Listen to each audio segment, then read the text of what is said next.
Desde luego la izquierda tiene que tener una clara postura y una clara respuesta a varios de los problemas existentes, pues es en materia de política pública, y la política pública tiene que ver mucho con diseño programático, con definición de prioridades, con un buen diagnóstico y con la cuestión del presupuesto necesario para atender la problemática. Son varios de los aspectos que se tienen que hacer. Cuando en algún momento dado nosotros discutíamos algunas de las cuestiones, por ejemplo a nivel de las organizaciones campesinas, una de las discusiones sobre qué iba a hacer el CONOR, es decir, el agrupamiento de las organizaciones campesinas de izquierda, si defender su gestión particular y específica para sus agremiados o hacer un planteamiento más general de política pública y de discusión política de hacia dónde va el Estado, nosotros optamos precisamente por orientar nuestra acción política hacia allá, hacia la política pública, porque a nosotros nos queda claro que el sector más organizado siempre encuentra el modo de avanzar mediante los mecanismos de concertación política, algunos legítimos, otros no tanto, que las autoridades hidalguenses han fijado como la mecánica de relación. En todo caso, lo que nosotros planteamos es que se tiene que romper, en beneficio de la sociedad, esos mecanismos de privilegio para que pasemos a un esquema de derechos universales. Y eso tiene que ver con el acceso de todo el mundo en igualdad de condiciones y reglas claras a los instrumentos de política pública que permitan precisamente la atención de determinados problemas, en particular los de desarrollo rural y los de pobreza, que son los que nos atañen a nosotros. Bajo estos criterios entonces fue que formulamos nuestro posicionamiento con respecto a los problemas del Estado. ¿Y qué decíamos? Bueno,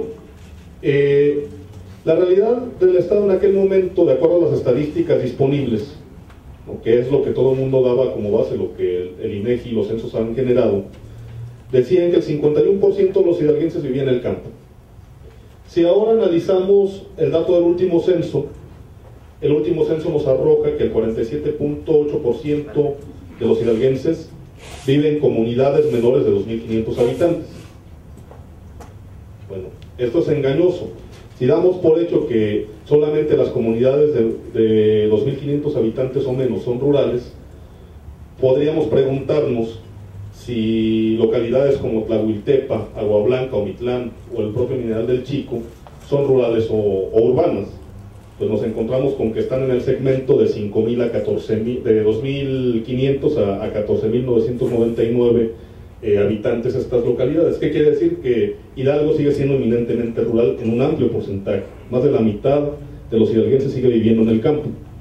Incluso a pesar de los fenómenos de concentración en el sur del estado, como bien decía Tonatiuh, de los programas de desarrollo, de los proyectos de desarrollo y de la necesaria migración que se viene dando en función de estas políticas que se vienen aplicando, de regionalización desordenada del desarrollo hacia el sur. Bueno, lo último que se decía es que Hidalgo pasó del 5º al 6º lugar en pobreza, es decir, aparentemente disminuye la pobreza en el estado. Nosotros decimos que a final de cuentas sigue habiendo un alto porcentaje de pobreza, solamente que hay una degradación en otros estados y por lo tanto no hay mucho que celebrar en torno a los indicadores de pobreza en el estado.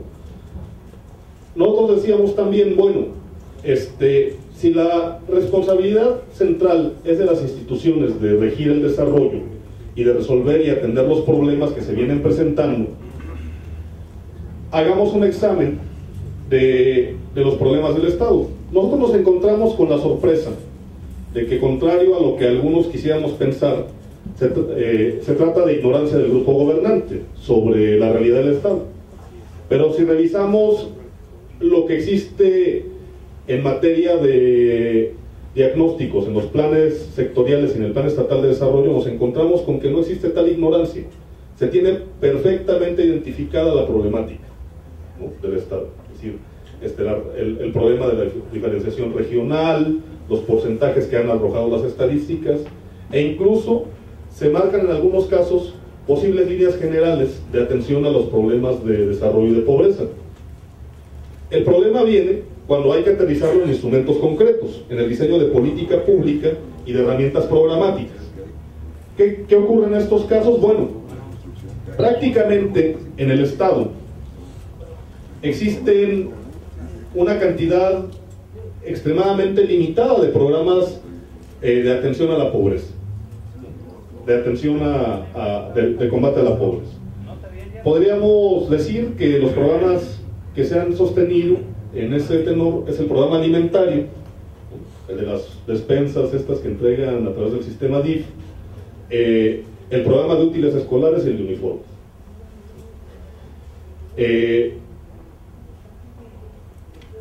Una cuestión que nos da más o menos el indicador de cómo se han diseñado estos programas, nos lo dice cuando le preguntaron en su momento al secretario de Desarrollo Social, cuando estaba en el programa, cuál era la aportación calórica y nutricional que otorgaba la despensa per cápita cuando se entregaba, y no se sabía.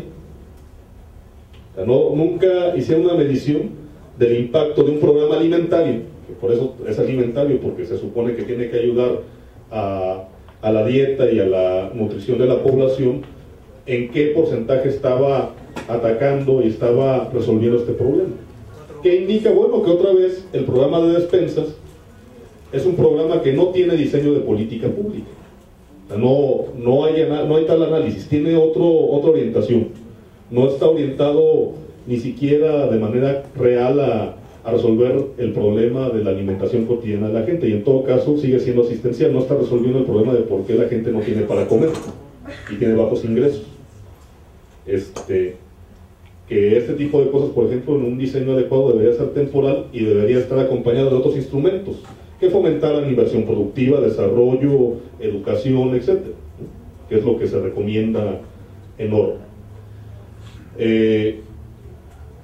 No tendría yo mucho que decir de lo que tiene que ver con el programa de útiles escolares, pero bueno, si lo vemos solamente en que esto es la base de la política pública y de los programas realmente existentes de este gobierno, nos encontramos con que en el resto se trata solamente de la aplicación de la política de desarrollo social y de combate a la pobreza federal, que requiere pues la CEDESOL federal lo aplica de manera directa, a través de sus instancias, oportunidades y diferentes áreas, y otra tiene que ver con fideicomisos y con recursos federalizados, es decir, los estados han estado peleando por administrarlos de manera directa, y en contraprestación ellos dicen que van a aumentar las aportaciones con recursos propios de su presupuesto estatal.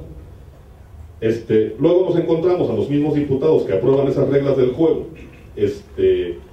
en la Cámara Federal diciendo que el problema es lo que se define en la federación, cuando finalmente esos diputados son los que aprobaron precisamente las reglas en el decreto de egresos de la federación, es decir, cuáles están sujetos a reglas de operación, cuáles tienen que dar paripazos, los porcentajes de los paripazos se aprueban también en el presupuesto federal, en el PEF.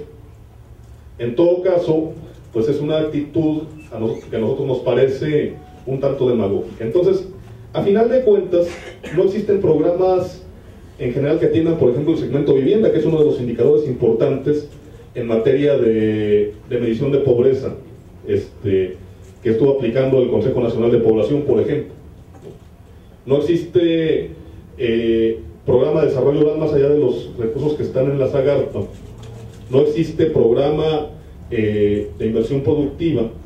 Pues lo que está funcionando en materia de salud y en materia de educación, pues es lo que ya viene definido en términos generales.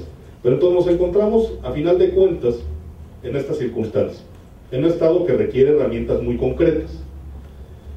Decía alguien, bueno, ¿cuáles son las características del presupuesto del estado de Hidalgo? El presupuesto 2011 tiene contemplados 28 ramos,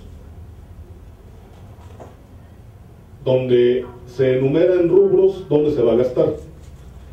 La novedad ahora es que se ha enumerado y se ha metido en una sola bolsa el gasto de la burocracia, que antes venía etiquetado por aparte, decía qué secretaría y cuánto se le destinaba al gasto corriente, junto con el gasto de inversión. En este contexto, nosotros, por ejemplo, observamos que en materia de lo que tiene asignada la Secretaría de Agricultura, pues tiene asignado 142 millones de pesos, de 23 millones 473 mil. Es decir, esto es el consolidado de inversión más burocracia. Anteriormente, nosotros podíamos ver solamente el gasto de la burocracia, que eran alrededor de 36 millones.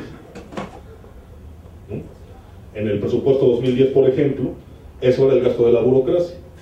Lo cual nos quiere decir que si ahora está consolidado y la burocracia se mantuviese en los mismos estándares, solamente habría alrededor de 106 millones, 104 millones disponibles para la inversión productiva en el campo.